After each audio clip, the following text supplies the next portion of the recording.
আসসালামু আলাইকুম। তো আজকে আমরা গাণিতিক পদার্থবিজ্ঞানের ফুরিয়ার ধারা সম্পর্কে জানব এবং ফুরিয়ার ধারার বেশ কয়েকটি প্রশ্ন সমাধান করব। তো এক এক করে আমরা প্রশ্নগুলো সমাধান করব। তো প্রথমে আমরা ফুরিয়ার ধারা কাকে বলে এবং ফুরিয়ার ধারা সম্পর্কে একটু বিস্তারিত জেনে নিই। তো ফুরিয়ার ধারা জানার পূর্বে আমাদের পর্যায়বৃত্ত ফাংশন সম্পর্কে একটু জানতে হবে। তো পর্যায়বৃত্ত ফাংশন কি? তো ধরে নিলাম একটা ফাংশন হচ্ছে এফ অফ এক্স। তো এই ফাংশনটা যদি এফ অফ এক্স প্লাস টি এর সমান হয় তবে এফ অফ এক্স ফাংশনটিকে পর্যায়বৃত্ত ফাংশন বলা হয়। তো আমি যদি একটা উদাহরণ দিয়ে দেখাই, তাহলে ধরে নিলাম যে এই এফ অফ এক্স ফাংশনটা হচ্ছে সাইন এক্স। এখন টি মানে কি? টি মানে হচ্ছে সময়, 2π 3π 4π এরকম সময়কে নির্দেশ করে। তো এখানে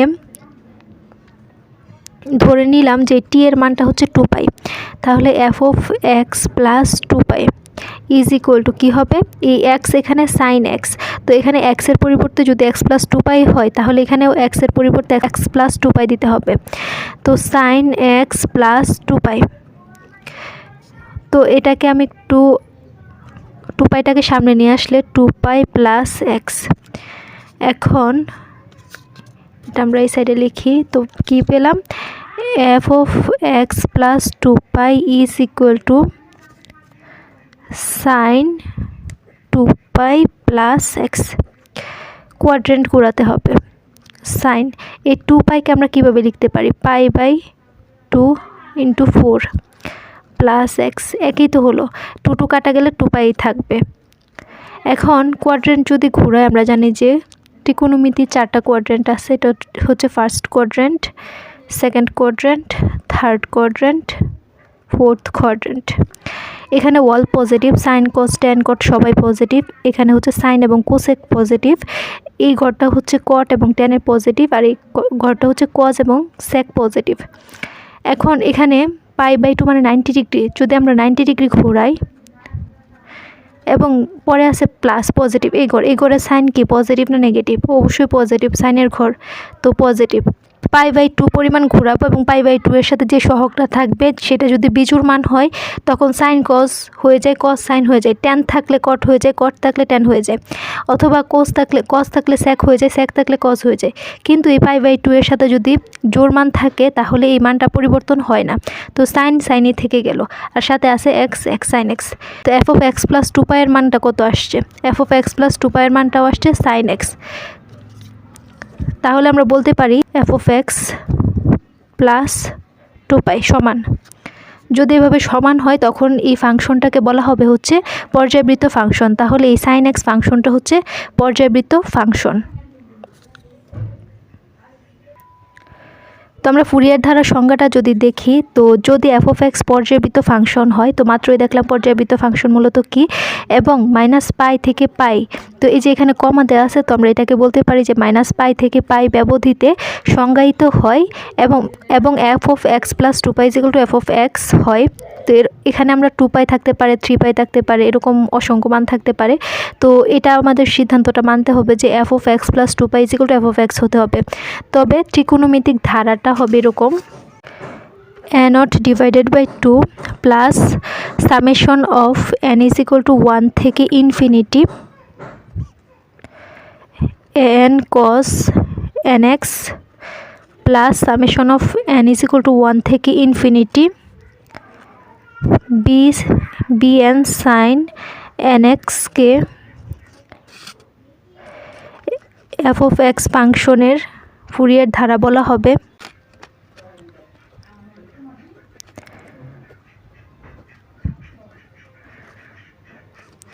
যদি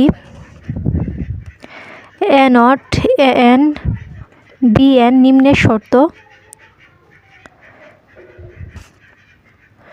শর্তসমূহ পালন করে, তো এই নিম্নের শর্তসমূহ যদি পালন করে তাহলে এই যে এই ধারাটা আছে, এই ধারাটাকে মূলত ফুরিয়ার ধারা বলা হবে। তো শর্তটা কি? যে এখানে a0 an এবং bn এর মানগুলা দিয়ে দিব। a0 ইজ ইকুয়াল টু হবে 1 ডিভাইডেড বাই π, সবগুলো একসাথে লিখে ফেলি, a0 an bn। তো চেঞ্জটা কোথায়? এখানে 1/π, তো an এর বেলায় এখানে 1/π, এখানে 1/π। এটাও -π থেকে π ব্যবধি, এটার ক্ষেত্রেও -π থেকে π ব্যবধি, এটার ক্ষেত্রেও -π থেকে π ব্যবধি। এখানে হবে f(x) dx, এখানেও হবে f(x), এখানেও হবে f(x). তো পরিবর্তনটা কোথায়? এখানে এক্সট্রা cos nx গুণ হবে, সাথে dx হবে, আর এখানে এক্সট্রা sin nx গুণ হবে।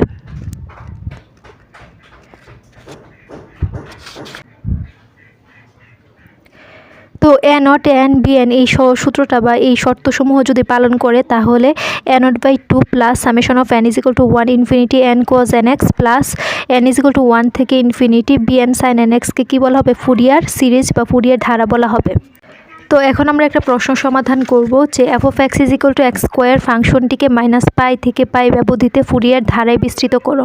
তো এই প্রশ্নটা সমাধান করার পূর্বে আমাদেরকে জোড় ফাংশন বেজোড় ফাংশন সম্পর্কে একটু ধারণা রাখতে হবে। তো আমরা এখন জোড় ফাংশন এবং বেজোড় ফাংশন সম্পর্কে একটু ধারণা দিয়ে তারপরে এই প্রশ্নটা সমাধান করব। তো জোড় ফাংশন কাকে বলে? যদি f(x) একটি ফাংশন হয় এবং f(-x) f(x) হয় তবে f(x) ফাংশনকে জোড় ফাংশন বলে। তো এইটা বোঝার জন্য আমাদেরকে একটা উদাহরণ বুঝতে হবে। যদি উদাহরণটা ভালোভাবে বুঝতে পারি তাহলে এই যে কাকে বলে এই অংশটুকু খুবই ইজি হবে। তো আমরা ধরে নিলাম যে একটা ফাংশন f(x) = x²। এখন এই f(x) এর জায়গায় যদি f(-x) দেই, তো f(-x), তাহলে এই যে এই জায়গাতেও কী হয়ে যাবে? -x হয়ে যাবে, -x, আর উপরে আছে স্কোয়ার, এই স্কোয়ার।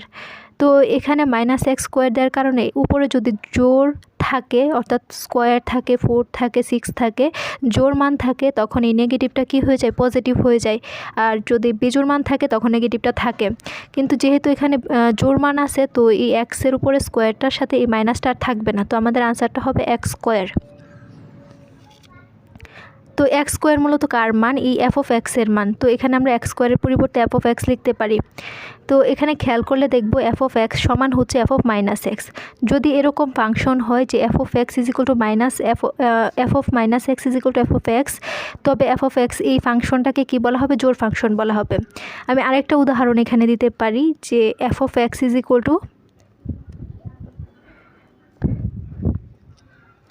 cos x।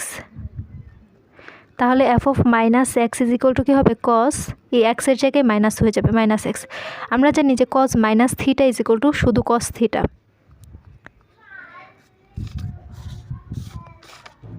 এখানে আমি একটু নোট করে দেই,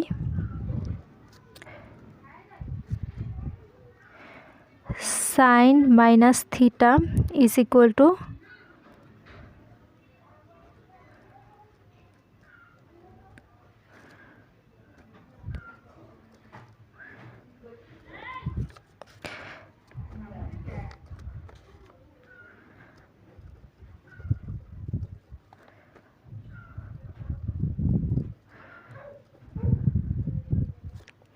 তো এখানে এই sin -θ = সাথে একটা মাইনাস বসবে, -sin θ।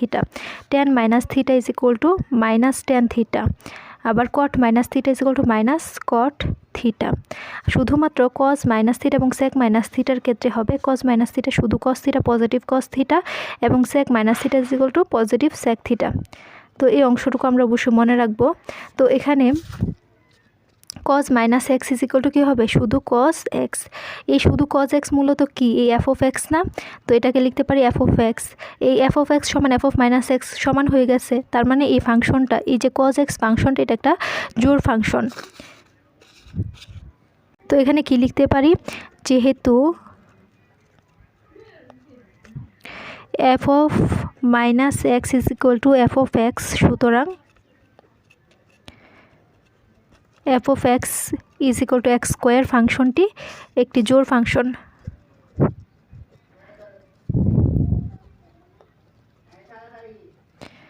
তো মাঝে মাঝে আমাদের জোড় ফাংশনের সংজ্ঞা আসে, তো এইটুকু দিলেই হয়ে যাবে।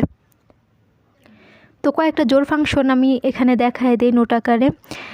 তো সবসময় মনে রাখবো যে x² পাওয়ার হিসেবে যেগুলো থাকবে, উপরে জোড় মানগুলো থাকবে। এখানে 2 থাকলেও এখানে x² হতো, এখানে 4 থাকলেও এটা মানে পজিটিভ আসতো, এখানে যদি 6 থাকতো তাও এই মানটা পজিটিভ আসতো। তো এখানে যে জোড় মানগুলো আছে 4, x to the power 6 dot dot, অর্থাৎ এক্সের পাওয়ার জোড় হলে ফাংশনটি কি জোড় ফাংশন, এক্সের পাওয়ার জোড় হলে ওই ফাংশনটি জোড় ফাংশন। তো 1 নাম্বার এটা মনে রাখবো। তো 2 নাম্বারে আরও কয়েকটা জোড় ফাংশন আমরা দেখে নিই। তো যখনই আমরা ম্যাথগুলো করব তাহলে দেখেই বুঝতে পারবো এটা জোড় নাকি বেজোড়। আর আমাদের অবশ্যই চিহ্নিত করতে হবে কোনটা জোড় কোনটা বেজোড় ফাংশন প্রশ্নের আনসার করার ক্ষেত্রে বা ফুরিয়ার ধারা সমাধান করার জন্য। Sine square x sine to the power 4x, এরকম সাইন এক্সের পাওয়ার যদি জোড় হয়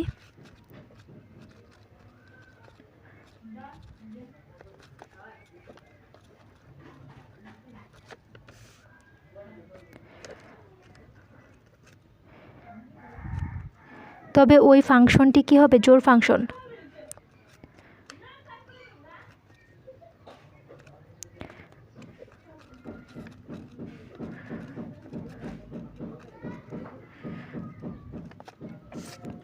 আবার আরেকটা ব্যাপার দেখি, যেটা হচ্ছে কজ, এখানে এই যে কজ মাইনাস থিটা, এখন কজের পাওয়ার যতই হোক না কেন, পজিটিভ হোক নেগেটিভ হোক যাই হোক না কেন, এই cos to the power nx এর সকল মান হচ্ছে জোড় ফাংশন।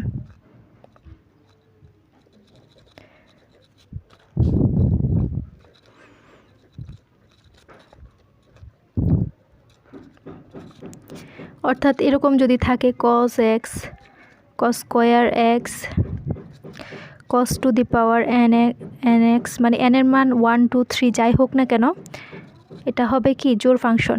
আর এখানে সাইনের পাওয়ার যদি 1 হয় তাহলে এটা বিজোড় ফাংশন হয়ে যাবে, সাইনের পাওয়ার যদি 3 হয় তাহলে এটা বিজোড় ফাংশন হয়ে যাবে। অর্থাৎ এই সাইনের পাওয়ার শুধুমাত্র জোড় যদি হয় তখনই এটা হবে জোড় ফাংশন। তো এই তিনটা আমরা অবশ্যই মনে রাখবো, তো প্রশ্ন সমাধানের ক্ষেত্রে এটাও কাজে দিবে। তো জোড় ফাংশনের উল্টাটাই হচ্ছে বিজোড় ফাংশন। তো যদি f of x ফাংশন হয় এবং f of minus x is equal to minus f of x, তো আগেরটা কি ছিল, f of minus x is equal to শুধু প্লাস f of x হয় তখন আমরা কি করতাম, ওইটাকে জোড় ফাংশন বলতাম। আর বিজোড় ফাংশন হচ্ছে f of minus x is equal to সাথে একটা মাইনাস চিহ্ন বসবে, মাইনাস f of x হয়, তবে f of x ফাংশনকে বিজোড় ফাংশন বলা হয়। তো এটা যদি আমরা উদাহরণ হিসেবে দেখি, তো সেম আগের উদাহরণটাই নিব। তো f of x is equal to আগেরটা নিয়েছিলাম হচ্ছে স্কোয়ার, তো বিজোড় মান হলে x কিউব যদি হয় তাহলে এটার সাথে মাইনাস যদি দিই f of minus x, তাহলে কি হবে, এই x এর আগে মাইনাস চিহ্ন বসবে, কিউব। আমরা জানি যে উপরে পাওয়ার যদি বিজোড় থাকে তখন সেই মানটা কি হয়ে যায়, নেগেটিভ হয়ে যায়, অর্থাৎ এখানে মাইনাসটা থেকে যায়, মাইনাস এক্স কিউব। এই মাইনাস এক্স কিউব হয়, তো f of x এর মানটা কি হয়ে গেল, f of minus x is equal to minus x cube হয়ে গেল। তো মাইনাস, এই যে মাইনাস আর এক্স কিউবের মান হচ্ছে f of x। তো f of x is equal to minus f of x যদি হয় তখন এই যে ফাংশনটা আছে এই ফাংশনটাকে বলা হবে বিজোড় ফাংশন। তো আশা করি এটুকু বুঝতে পারছি। এখন আরেকটা উদাহরণ দেখাই, যে যদি f of x এর মান সমান হচ্ছে সাইন x হয়, হ্যাঁ, তো সাইন x হওয়ার কারণে f of মাইনাস এক্স কী হবে, সাইন মাইনাস এক্স। তো আমরা জানি যে sine minus x is equal to কি, মাইনাস সাইন থিটা। এই যে নোটগুলো দেখালাম, sine minus theta is equal to minus sine theta. তো এখানে কি হবে, মাইনাস সাইন এক্স। তো এটা হচ্ছে মাইনাস, আর সাইন এক্সের মান হচ্ছে f of x। তো f of x is equal to minus f of x। তো এখানে এটা হওয়ার কারণে যেহেতু f of minus x is equal two f of x, তাই f of x is equal two x cube একটি বিজোড় ফাংশন। যেহেতু f of minus x is equal to minus f of x, তাই f of x is equal to এই যে x cube ফাংশনটা, বা এটার উদাহরণ দিলে f of x is equal to sine x, এই ফাংশনটা বিজোড় ফাংশন।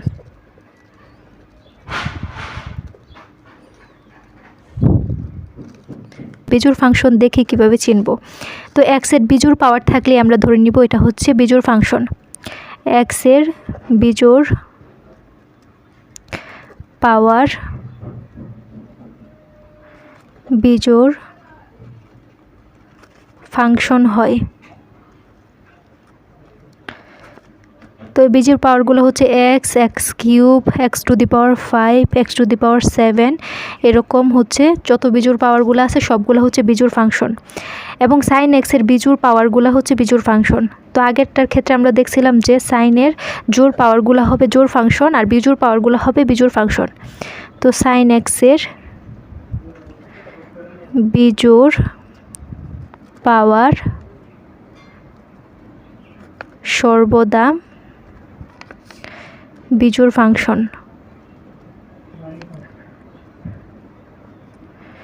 তো কি আছে, সাইন এক্স আছে, এটার উপরে কিছু নাই মানে 1 পাওয়ার আছে, 1 তো বিজোড় মান। Sine cube x, sine to the power 5x, তো এরা হচ্ছে বিজোড় ফাংশন। এখন আমরা আরেকটা ব্যাপার খেয়াল করি। তো দুইটা ফাংশন যদি গুণাকারে থাকে, তো ধরে নিলাম যে এরকম একটা ফাংশন দেওয়া আছে, তো এই ফাংশনটা জোড় না বেজোড় ফাংশন আমরা কিভাবে বুঝবো? তো এখানে দুইটা মান দেওয়া আছে আর দুইটা মান কি আছে, গুণাকারে আছে। যদি দুইটা মান দেওয়া থাকে এবং গুণাকারে থাকে, তখন এই সম্পূর্ণ মানটা কি জোড় ফাংশন না বেজোড় ফাংশন বোঝার জন্য আমরা এই ফর্মুলাটা অ্যাপ্লাই করতে পারি। আমরা জানি যে পজিটিভ এবং পজিটিভ মিলে কি হয়ে যায়, পজিটিভ হয়ে যায়। নেগেটিভ এবং পজিটিভ মিলে কি হয়ে যায়, নেগেটিভ হয়ে যায়। নেগেটিভ নেগেটিভ মিলে পজিটিভ হয়ে যায় এবং পজিটিভ নেগেটিভ মিলে হয় নেগেটিভ। এখানে এক্স স্কোয়ার কি জোড় ফাংশন। এখন জোড়গুলোকে যদি প্লাস ধরি এবং বেজোড়গুলোকে মাইনাস হিসেবে বিবেচনা করি, তাহলে এই এক্স স্কোয়ার যেহেতু জোড় তো পজিটিভ দিব। আর সাইন এক্সের পাওয়ার হচ্ছে 1 থাকলে, সাইনের পাওয়ার 1 থাকলে এটা বিজোড় ফাংশন। তাহলে বিজোড়কে আমি নেগেটিভ বলে যদি সম্বোধন করি, তাহলে একটা পজিটিভ এবং একটা নেগেটিভ মিলে কি হয়ে যায়, একটা পজিটিভ এবং একটা নেগেটিভ মিলে নেগেটিভ হয়। তাহলে এই মানটা হচ্ছে বিজোড় ফাংশন। এভাবে আমরা বিজোড় এবং জোড় চিহ্নিত করব।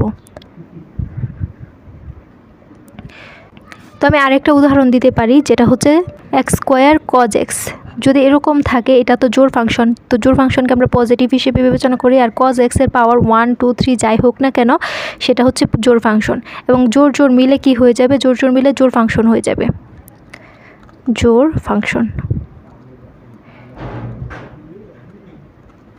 তো এখন আমরা জোড় ফাংশন বেজোড় ফাংশন জেনে নিলাম। তো আমরা সরাসরি প্রশ্নের আনসারে চলে যেতে পারবো। তো এখন প্রশ্নটা সমাধান করতে আমাদের কোনো অসুবিধা হবে না।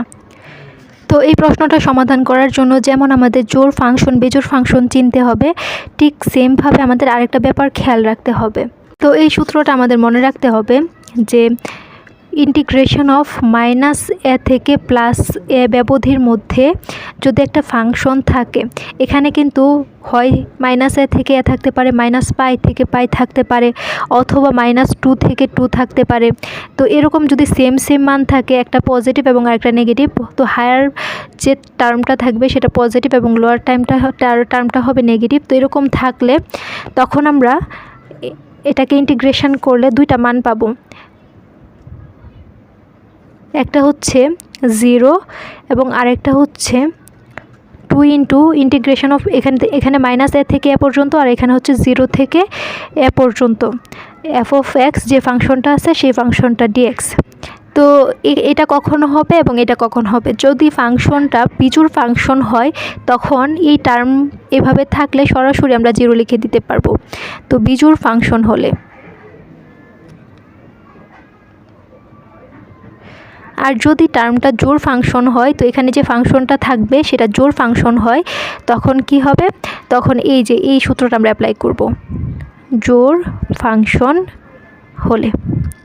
তো কখন আমরা জোড় ফাংশন না কি বেজোড় ফাংশন দেখব, যখনই দেখব যে এই যে মাইনাস একটা মান থাকবে, উপরে সেম মানটাই থাকবে পজিটিভের।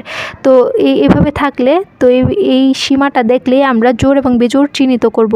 তো যখন দেখব জোড় ফাংশন তখন এটা অ্যাপ্লাই করে দিব, এবং যখন দেখব বিজোড় ফাংশন তখন সরাসরি 0 লিখে দিব। তো এখানে লিখি যে প্রদত্ত ফাংশন, তো আনসারটা লিখি, প্রদত্ত function f of x is equal to x square। তো আমরা যে ফুরিয়ার সিরিজটা দেখলাম, সেই ফুরিয়ার সিরিজটা কি ছিল, তো আমরা জানি যে -π থেকে π ব্যবধির মধ্যে যে ফুরিয়ার ধারাটা, সেই ধারাটা হচ্ছে এই যে এটা ফুরিয়ার ধারা। তো আমরা এই ধারাটা লিখব। তো আমরা জানি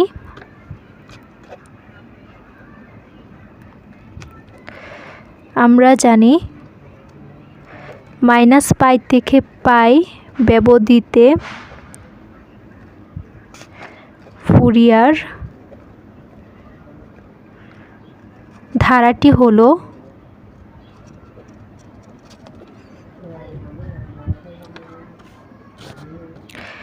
f of x is equal to a0 divided by 2 plus n is equal to 1 থেকে infinity n cos nx plus n থেকে 1 n is equal to 1 থেকে ইনফিনিটি bn sin nx। তো এটাকে আমরা 1 নং সমীকরণ দিব। তো যেখানে a0 an এবং bn এর মান আমরা একটা নির্দিষ্ট মান জানি, তো এই শর্তটা আমাদের পালন করতে হয়। তো এখানে a0 n এবং bn এর মানটা বের করে এখানে বসায় দিলে আমাদের আনসারটা পেয়ে যাব। যেখানে a0 কী ছিল, n কী ছিল, bn কী ছিল, তো আমরা সবগুলা মিলগুলো আগে লিখি। এখানে 1/π, এটার সাথে 1/π, এটার সাথেও 1/π।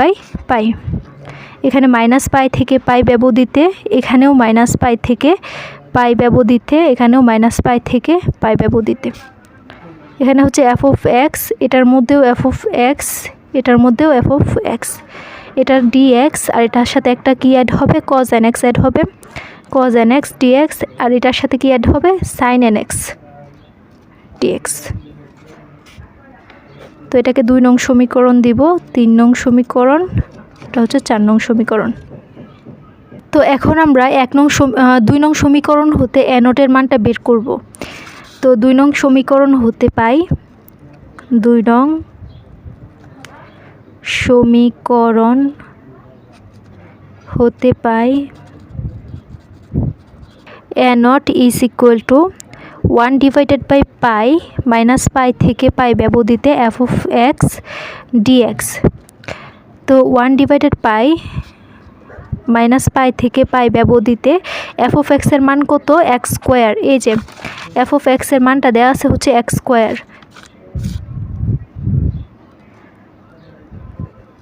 আর সাথে আছে dx।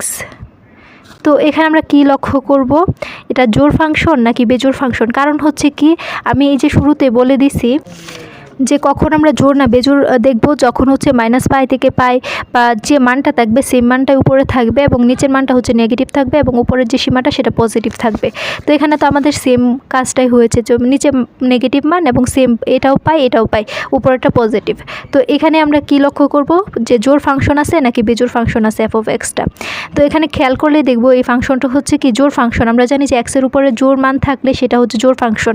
তো 2 তো জোড় মান, তো এটা হচ্ছে জোড় ফাংশন। তো জোড় ফাংশনের ক্ষেত্রে আমাদের শর্তটা কি, যখন জোড় ফাংশন থাকবে সেটা হচ্ছে এই শর্তটা পালন করবে, যে 2 × 0 থেকে a পর্যন্ত সীমাটা f of x dx। তো এই 1/π তো ঠিক থাকবে এবং এখানে যে সূত্রটা পড়বে এই জায়গাটায় সেটা হবে 2 × 0 থেকে π পর্যন্ত, আর x স্কোয়ার ঠিক থাকবে, dx ঠিক থাকবে, সবটা ঠিক থাকবে, শুধুমাত্র এখানে 2 আসবে আর লিমিটটা চেঞ্জ হবে। -πটা হবে 0 এবং +πটা হবে, তো +π থাকবে। মানে এখানে কি ঘটলো, এরকম যদি থাকে, এটা হচ্ছে 0 আর এটা হচ্ছে π আর এটা হচ্ছে -π। তো -π থেকে π ব্যবধি যে কথা, এটার সাথে যদি 2 গুণ করে দেই, তারপর লিমিটটা চেঞ্জ করে 0 থেকে π পর্যন্ত নিয়ে যাই, তো সে মানটা সেমই কথা। তো এখন আমরা ইন্টিগ্রেশন করব। তো x স্কোয়ারের ইন্টিগ্রেশন কি, আমরা জানি যে কোনো ইন্টিগ্রেশন যদি এরকম থাকে x স্কোয়ার dx, বা পাওয়ার যদি থাকে, বা x two the power n ই ধরলাম, তো x two the power n dx, তাহলে কি হয়, পাওয়ারের সাথে 1 যোগ হয় ডিভাইডেড বাই, আর উপরের পাওয়ারটা সরাসরি বসে। তো এখন এই n এর জায়গায় যদি 2 থাকে, তাহলে আমরা ইন্টিগ্রেশনটা কিভাবে করতে পারি, ইন্টিগ্রেশনটা হবে, এটা কিন্তু অপারেটর, এই যে ইন্টিগ্রেশন অফ dx এটা হচ্ছে অপারেটর, অপারেটরের কাজ হচ্ছে অপারেট করা, এটাকে অপারেট করবে। তো এই উপরে পাওয়ার আছে 2, তাহলে 2 এর সাথে 1 যোগ হবে, আর উপরে সবটা পাওয়ার নিচে বসবে, 2 যোগ 1, তাহলে x³ ডিভাইডেড বাই কি হবে 3। তো আমরা এই ইন্টিগ্রেশন অফ x স্কোয়ারকে যদি ইন্টিগ্রেট করি, তাহলে আসবে হচ্ছে x³ ডিভাইডেড বাই 3। তো আমরা এখানে সরাসরি বসায় দেই এই মানটা। এখানে কি ছিল, 1 divided by π into 2 x³ divided by 3, আর আমাদের লিমিট হচ্ছে 0 থেকে π পর্যন্ত। এখন 1 ডিভাইডেড বাই π ইন্টু 2, আর এখানে এই x এর পরিবর্তে একবার π বসবে, একবার 0 বসবে। যখন π বসবে তখন হবে π³ ডিভাইডেড বাই 3, সূত্রের মাইনাস, যখন 0 বসবে উপরে 0, সাথে 3 ভাগ হয়ে 0 হয়ে যাবে, তখন আর এই মানটা দেওয়ার দরকার নাই। তো এখানে কি হবে 2 আর একটা পাই থেকে 3টা পাই কাটা গেলে 2টা পাই স্কোয়ার থাকবে আর নিচে থাকবে 3, 2 পাই স্কোয়ার ডিভাইডেড বাই 3। তো এখানে আমরা কিসের মান পেলাম এতক্ষণ? এ নটের মান পেলাম। এখন আমরা এ এন এবং বি এন এর মানটা বের করব 3 নং এবং 4 নং সমীকরণ হতে। তো 3 নং সমীকরণ হতে pi A N is equal to 1 divided by pi minus pi থেকে পাই ব্যবধির মধ্যে f of x cos n x dx.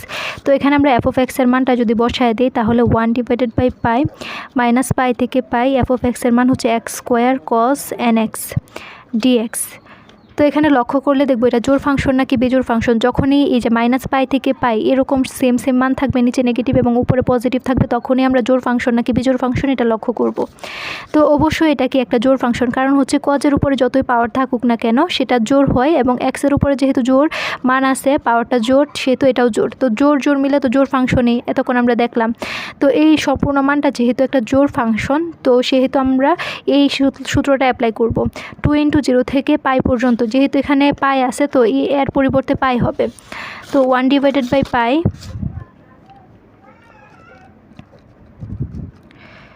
এটা ঠিক থাকবে, আর সূত্র থেকে 2 আসবে, আর এখানে 0 থেকে পাই হবে, আর এই মানটা ঠিক থাকবে x square cos n x dx.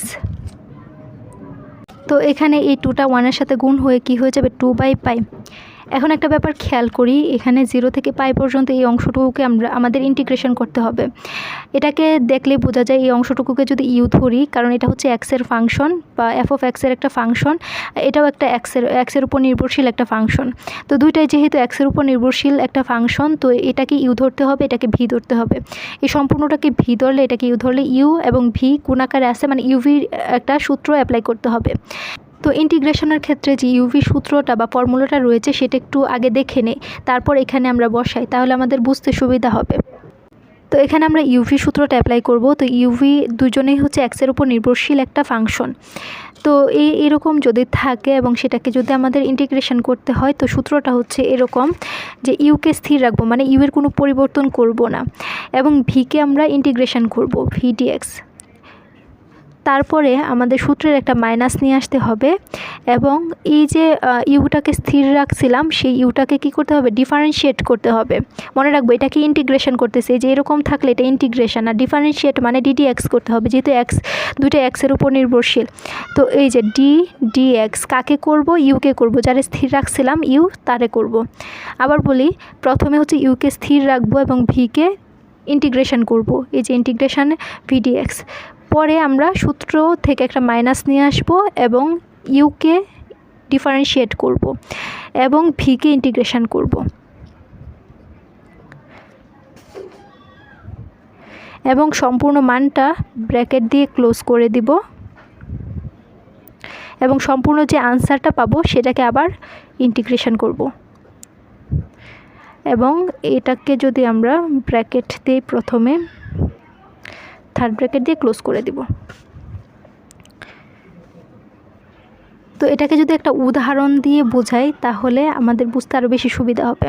তো ইউকে যদি আমরা এক্স স্কোয়ার ধরি এবং ভিকে যদি সাইন এক্স ধরি এবং ডিএক্স দ্বারা ইন্টিগ্রেশন করি, তাহলে এক্স স্কোয়ার সাইন এক্স, এটা হচ্ছে ইউ এবং এটা হচ্ছে ভি ডিএক্স।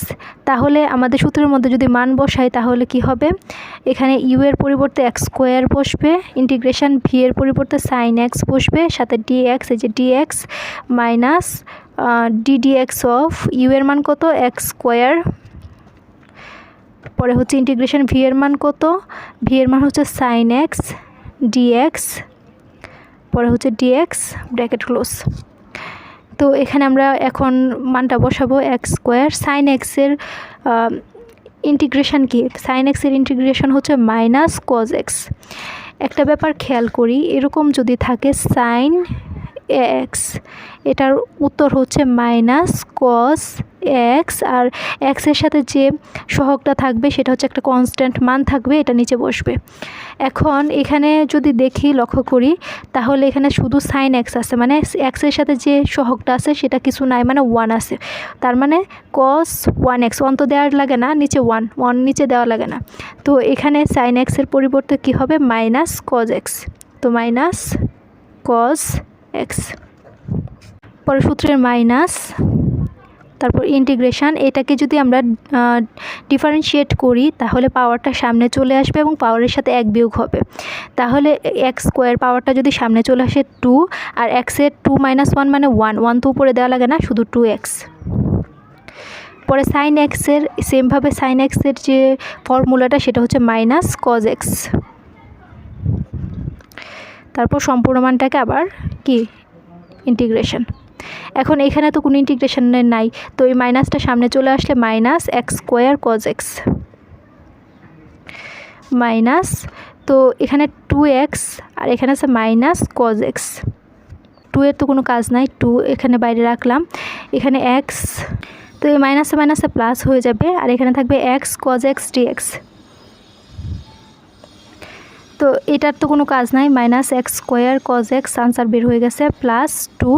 এখানে কিন্তু আবার ইউভের ফর্মুলা বসবে। হ্যাঁ, তো এটাকে ইউ ধরলে এটাকে বি ধরলে আবার সেমভাবে যদি ফর্মুলার মধ্যে মান বসাই তাহলে মানটা আলটিমেটলি আসবে হচ্ছে এরকম, যে ইউকে স্থির রেখে ভি এর ইন্টিগ্রেশন মাইনাস ভি ইউ এর ডিফারেন্সিয়েট আবার হচ্ছে কজ এক্স ডিএক্স ব্র্যাকেট দিয়ে ডিএক্স, এরকম। ওই সম্পূর্ণ মানটুকুকে যদি আমরা সেকেন্ড ব্র্যাকেট দিয়ে এখানে আবার ইন্টিগ্রেশন, এই যেটা হচ্ছে আরেকটা ইন্টিগ্রেশন চিহ্ন, তখন এই মানটা আসবে হচ্ছে ultimately minus x square cos x plus 2। তো এখানে একটা ডিফারেন্সিয়েট চিহ্ন ছিল না, এই চিহ্ন সাইন এক্স ডি, এই যে d x x square cos x plus 2 x sine x minus sine x হচ্ছে মাইনাস কজ এক্স, তো এই একটা মাইনাস আছে আর minus cos x plus cos x হয়ে যাবে, শেষ আমাদের ডিফারেন্সিয়েট। এখন 2 এটার সাথেও আছে, 2 এটার সাথেও আছে, তাহলে কি হবে minus x square cos x plus 2 x sine x plus 2 cos x. হ্যাঁ, এই যে এতক্ষণ যে ডিফারেন্সিয়েট একটা উদাহরণ হিসেবে দেখালাম কত বড় হলো। এখন এইভাবে যদি আমরা করতে যাই, ইন্টারে যে শিখছি এই সূত্রটা, এই সূত্রের ভাবে যদি করি তাহলে আমাদের ফুরিয়ার ধারা জীবনও শেষ হবে না। এজন্য আমাদের একটা নতুন ফর্মুলা শিখতে হবে, সেই ফর্মুলা অনুসারে আমরা এখানে মানটা বসাবো, যে আমাদের আনসারটা ছিল সেই আনসারের মধ্যে মানটা বসাবো, আলটিমেটলি কি আসবে। তো এখানে যদি আমরা এই যে এই ক্লাস 9-10-এর সূত্রের মতো করে বা ইন্টারের যে ফর্মুলাটা পড়ছি সেই ফর্মুলা অনুসারে করি তাহলে অনেক বড় হবে মানটা, আর শেষ বা কুল কিনারা পাবো না। এখন আমরা নতুন একটা ফর্মুলা শিখি, সেই ফর্মুলা অনুসারে এখানে বসাবো। তো পুরাতন যে ফর্মুলাটা আছে সেটা মনে রাখার কোনো দরকার নাই, তো নতুন করে একটা ফর্মুলা শিখ। তো এখানে ইউ ভি ডিএক্স, হ্যাঁ, তো এটাকে u v1 minus u v2 plus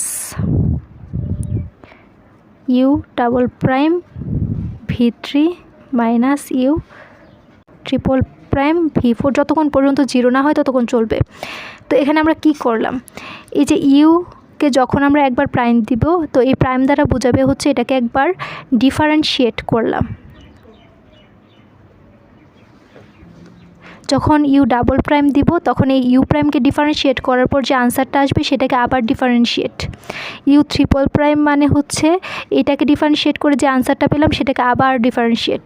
হ্যাঁ, আর v1 v2 মানে কি, এই ভিকে যখন একবার ইন্টিগ্রেশন করব তখন একটা মান আসবে। হ্যাঁ, তারপর এই v2 হচ্ছে এই ইন্টিগ্রেশনের ফলে যে মানটা আসছে সেম মানটাকে আবার ইন্টিগ্রেশন। v3 মানে এই v2কে ইন্টিগ্রেশন করার পর যে মানটা আসবে সে মানটাকে আবার ইন্টিগ্রেশন। তো আমরা একটা উদাহরণের সাহায্যে বোঝার চেষ্টা করি তাহলে বুঝতে সুবিধা হবে। তো আমরা আগের সেম মানটাই এখানে অ্যাপ্লাই করি। তো আমরা যে উত্তরটা বের করলাম মাত্র এখানে, এটাকে আমরা ইউভি ফর্মুলাতে অ্যাপ্লাই করে এই আনসারটা পাইছি।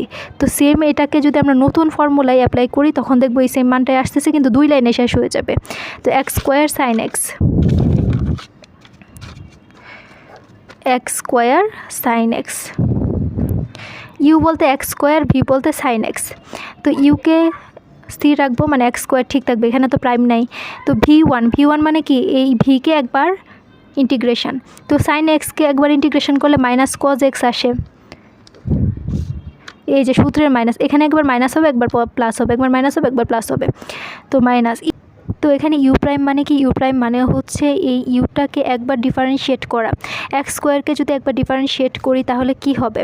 তো এখানে আমি যদি দেখাই এক্স স্কোয়ারকে ডিডি এক্স করলে বা ডিফারেন্সিয়েট করলে এই পাওয়ারটা সামনে চলে আসে, তো সামনে চলে আসলো এবং এক্সের পাওয়ারের সাথে এক বিয়োগ হবে, মানে এক্সের সাথে 2 মাইনাস 1 মানে 1 হবে, উপরে পাওয়ার 1 দেওয়া লাগে না, তো 2x হবে।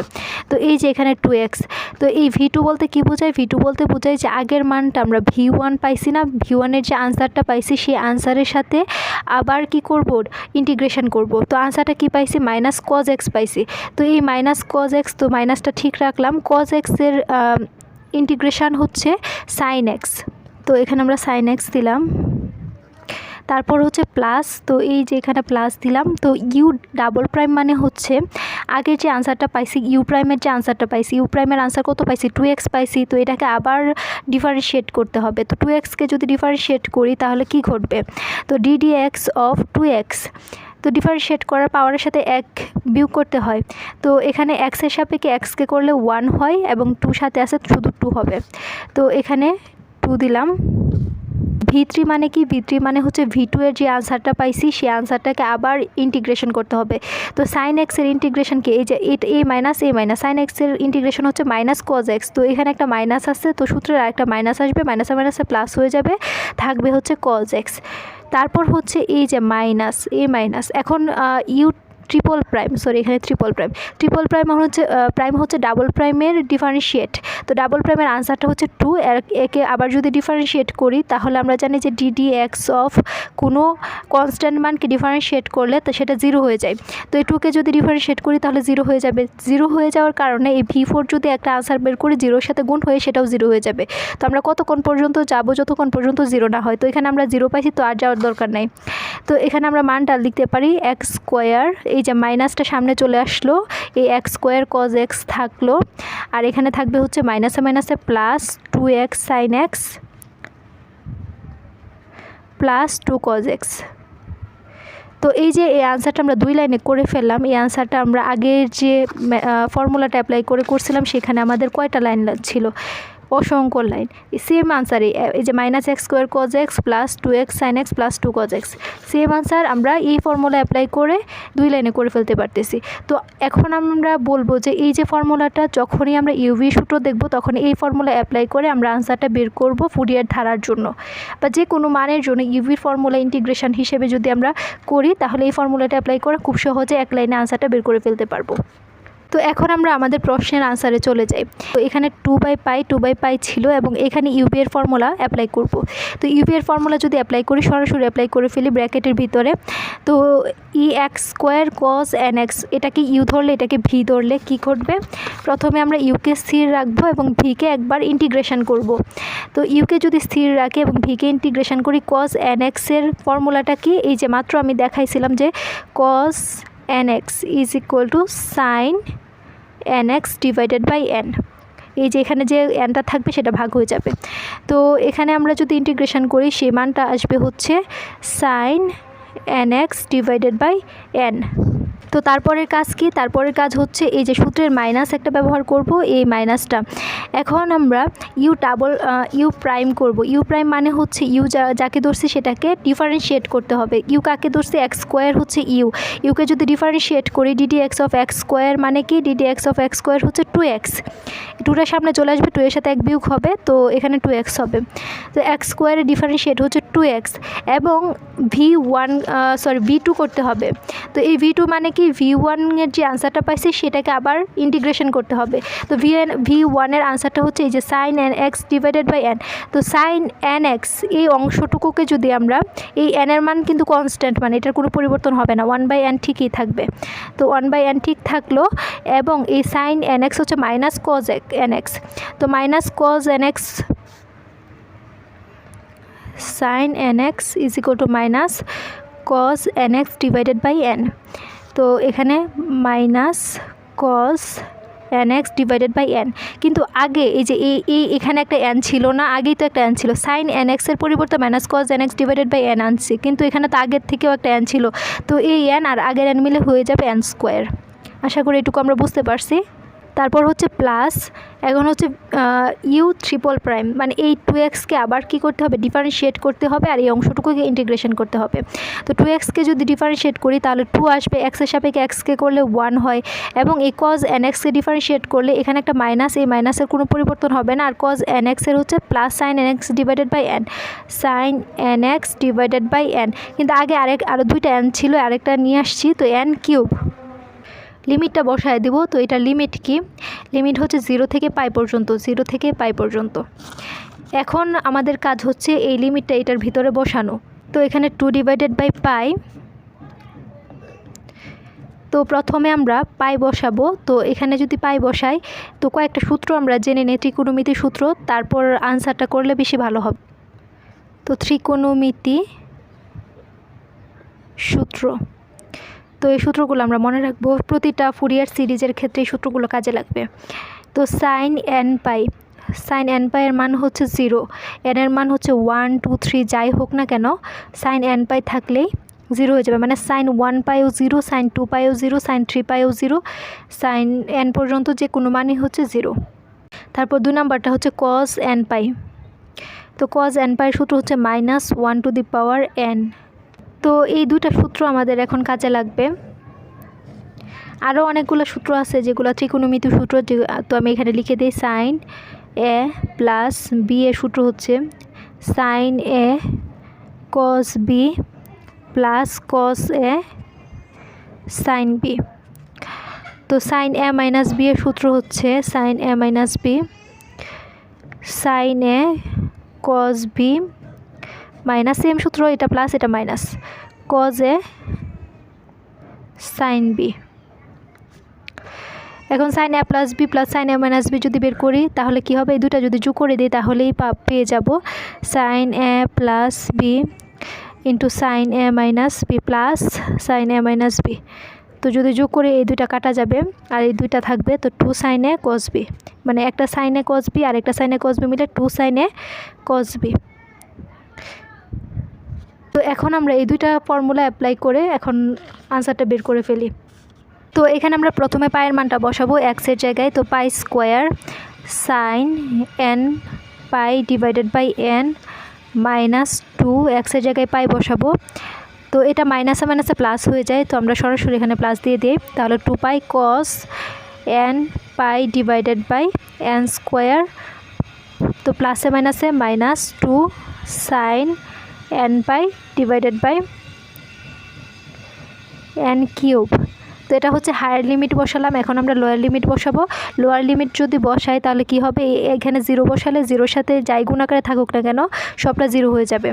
তো আমরা এখানে ব্র্যাকেট দিয়ে লিখতে পারি যে সূত্রের -0, প্রথমটা 0 হয়ে গেল, তারপর এই যে এই সূত্রের এখানে মাইনাস, তো এখানে 2 ইন্টু এক্সের মান যদি 0 বসায় তো সম্পূর্ণ মানটা 0 হয়ে যাবে, 0। আবার সেমভাবে এখানে plus 2 into sign n into 0, মানে সাইন 0 ডিগ্রির মান কত, সাইন 0 ডিগ্রির মান তো 0, তো 0-র সাথে যাই গুণ আকারে থাকুক না কেন সেটা 0 হয়ে যাবে, তার মানে লোয়ার লিমিট যাই বসায় না কেন সম্পূর্ণটা 0 হয়ে যাবে। আর হায়ার লিমিট যে বসালাম সেখানেও কিন্তু 0 হবে, মাত্র আমি বললাম যে সাইন n পাই সমান 0, তো এখানে সাইন n পাই 0 না, তো পাই স্কোয়ারের সাথে যাই থাকুক না কেন সম্পূর্ণ মানটা কী হয়ে যাবে, 0 হয়ে যাবে।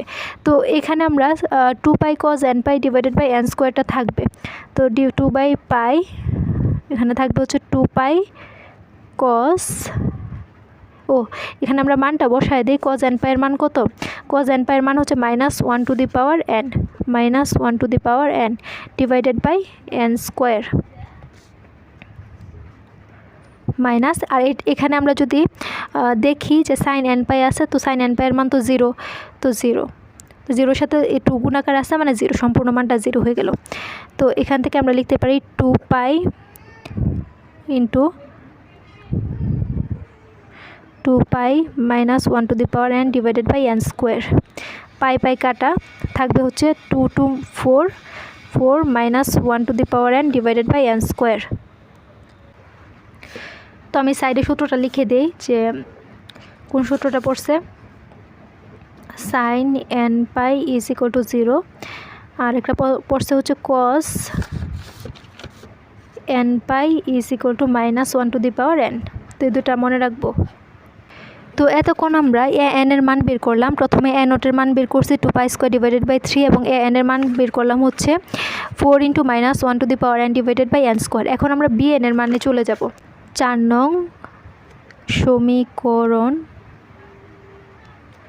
হতে পাই বি এন এর মানটা কত ছিল, B N is equal to এই যে 1/π -π থেকে π পর্যন্ত ব্যবধির মধ্যে f of x sin nx dx, 1 divided by π -π থেকে π ব্যবধির মধ্যে f of x sin nx dx। তো এখানে আমরা কি করতে পারি, f of x এর মানটা বসাতে পারি 1 ডিভাইডেড বাই π -π থেকে π ব্যবধির মধ্যে x² sin nx dx। তো এখানে আমরা এই যে -π থেকে π আমরা প্রথমে জোড় এবং বিজোড় ফাংশন সম্পর্কে জানলাম এবং দুইটা গুণাকারে থাকলে কি ঘটে সেটাও দেখলাম। তো এখানেও আমরা দেখব যে এটা হচ্ছে x² মানে হচ্ছে এটা একটা জোড় ফাংশন যেটাকে আমরা প্লাস হিসেবে ধরতে পারি, আর এটা হচ্ছে সাইন nx, সাইনের উপরে কোনো পাওয়ার নাই মানে এটা হচ্ছে বিজোড় ফাংশন। তো যখনই আমরা দেখব একটা জোড় ফাংশন এবং একটা বিজোড় ফাংশন থাকবে, প্লাসে মাইনাসে মাইনাস মানে আরেকটা বিজোড় ফাংশন হবে, তো এই সম্পূর্ণ মানটাকে আমরা বিজোড় ফাংশন হিসেবে ধরতে পারি। তো বিজোড় ফাংশনের জন্য আমরা একটা সূত্র জানি যে এই যে, তো যখনই -a থেকে a ব্যবধির মধ্যে থাকবে এবং সেটা বিজোড় ফাংশন হবে, তো এই যে এখানে লক্ষ্য করলে দেখব -π থেকে π মানে নিচে যে মানটা থাকবে লোয়ার লিমিটে সেটা নেগেটিভ থাকবে এবং সেম মানটাই উপরে থাকবে হায়ার লিমিটে, সেম মানটাই সেটা পজিটিভে। এরকম থাকলে আমরা জোড় এবং বিজোড় ফাংশন লক্ষ্য করি এবং সেখানে যদি আমরা বিজোড় ফাংশনটা দেখি তো সেটা হয়ে যাবে 0। তো আমাদের এত কিছু করার দরকার নাই, এখানে লক্ষ্য করলে আমরা দেখি একটা জোড় এবং একটা বিজোড় ফাংশন এবং -π থেকে π ব্যবধি, তো সরাসরি এই মানটুকু সম্পূর্ণ মানটুকু আমরা 0 হিসেবে ধরতে পারবো। তো 1/π × 0 মানে 0। এখন আমরা যদি জোড় এবং বিজোড় ফাংশন না বুঝতাম তাহলে এই সম্পূর্ণ অংশটুকু আবার আমাদের করতে হতো এবং ইউভি সূত্র মেথডে ফেলে অনেক বড় একটা মান আসতো। তো জোড় এবং বিজোড় ফাংশন আমাদেরকে সেই কষ্ট থেকে রেহাই দিল। তো এখানে মানটা বি এন এর মানটা আসছে 0। তো এ নট, এ এন এবং বি এন এর মান 1 নং সমীকরণে বসালেই আমরা ফুরিয়ার ধারাটা পেয়ে যাব। তো আমাদের 1 নং সমীকরণটা কি ছিল, f of x is equal to a naught divided by 2 plus summation of n is equal to 1 থেকে infinity a n cos nx plus summation of n is equal to 1 থেকে infinity b n sin nx। এখন আমরা মানটা যদি বসে a naught এর মান কত আসছিল, এখানে আমরা লক্ষ্য করলে দেখব যে a naught এর মান আসছিল 2π² ডিভাইডেড বাই 3। তো এখানে আমরা মানটা বসাই 2π² ডিভাইডেড বাই 3 আর নিচে 1 আছে, তো এই 1টা যদি গুণ বানায় দেই তাহলে কি হবে, নিচে মনে মনে 1 আছে, 1 উপরে উঠে যাবে, নিচে 2 চলে আসবে, তো 3 এবং 2 গুণ করলে হবে 6। তো আমরা এভাবেই রাখি 1 ডিভাইডেড বাই 2 প্লাস, তো এখানে summation of n is equal to 1 থেকে ইনফিনিটি এ এন এর মান কত আসছে, তো আমরা এ এন এর মান পাইছি হচ্ছে 4 × -1 to the power 4 × -1 to the power n divided by n², আর সাথে আছে কি cos nx plus summation of n is equal to 1 থেকে ইনফিনিটি বি এন এর মান 0 পাইছি, 0-র সাথে যাই গুণ আকারে থাকুক না কেন সম্পূর্ণ মানটুকু 0 হয়ে যাবে, তো এই অংশটুকু দেওয়ার আর দরকার নাই, তো এই অংশটুকু শেষ 0 হয়ে গেছে। তো আমরা এই অংশটুকুকে একটু সমাধান করি, তো এই 2 এবং 2 কাটা যাবে, নিচে 3 থাকবে, তাহলে π² ডিভাইডেড বাই 3। তো এখানে প্লাস এই 4 তো কনস্ট্যান্ট মানে n ইজ ইকুয়াল টু 1 থেকে ইনফিনিটি, n যার উপরে আছে বা যার যার সাথে আছে সে ব্যতীত বাকি সব মান হচ্ছে কনস্ট্যান্ট।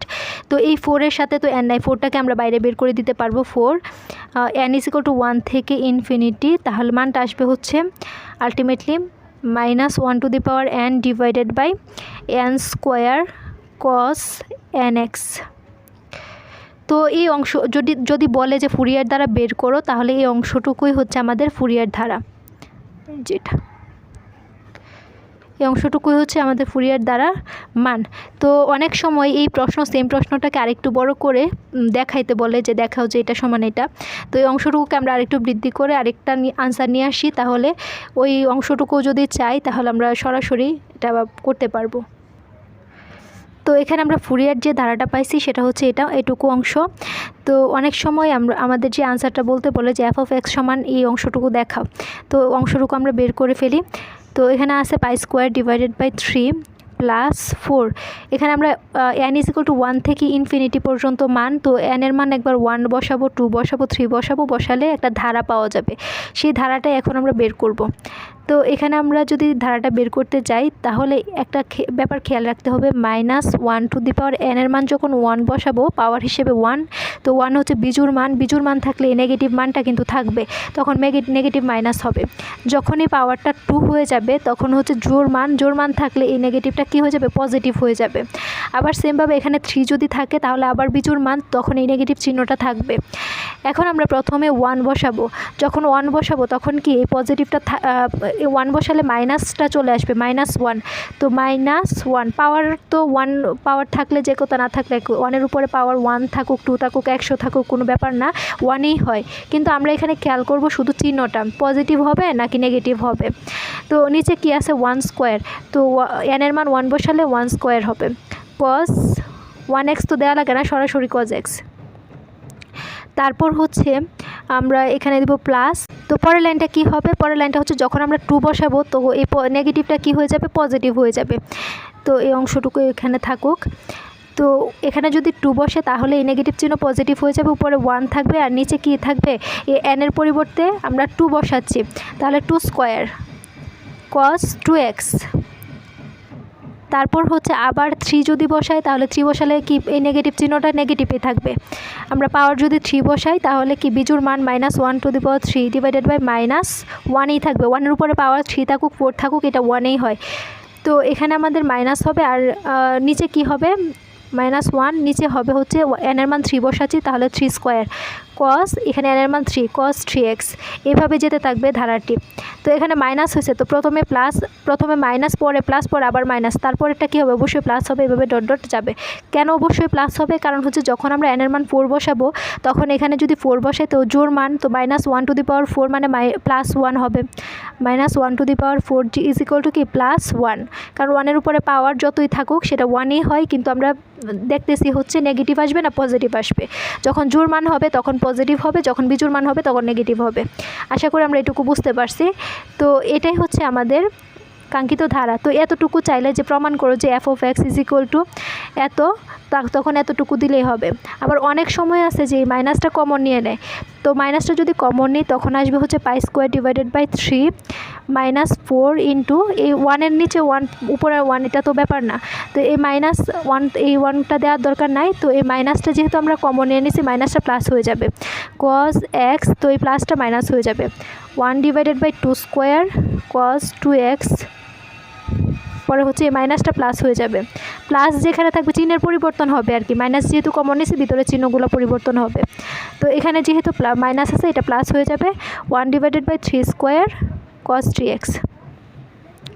তো এরকমও চাইতে পারে, তো এটা আনসার হবে। তো এটা আমরা ইচ্ছা করলে cos 2x উপরেও লিখতে পারি। তো একটা লাইন বৃদ্ধি করে দেখাই, সাজায় লিখি, π² divided by 3 -4 cos x minus cos 1-এর সাথে গুণ হয়ে cos 2x divided by 2 square plus cos 3x divided by 3 square, তারপরের মানটা কি হবে প্লাস, তার মানে পরের মানটা মাইনাস, এভাবে যাবে। তো এটাই হচ্ছে আমাদের কাঙ্ক্ষিত ফলাফল। তো আমাদের প্রশ্নটা কি আসতে পারে, প্রশ্নটা এভাবে আসতে পারে যে f(x) = x² হলে ফাংশনটি দেখাও যে f(x) = এই অংশটুকু, তখন এতটুকু প্রমাণ করে দেখাতে হবে। তো আশা করি আমরা প্রশ্নটা বুঝতে পারছি।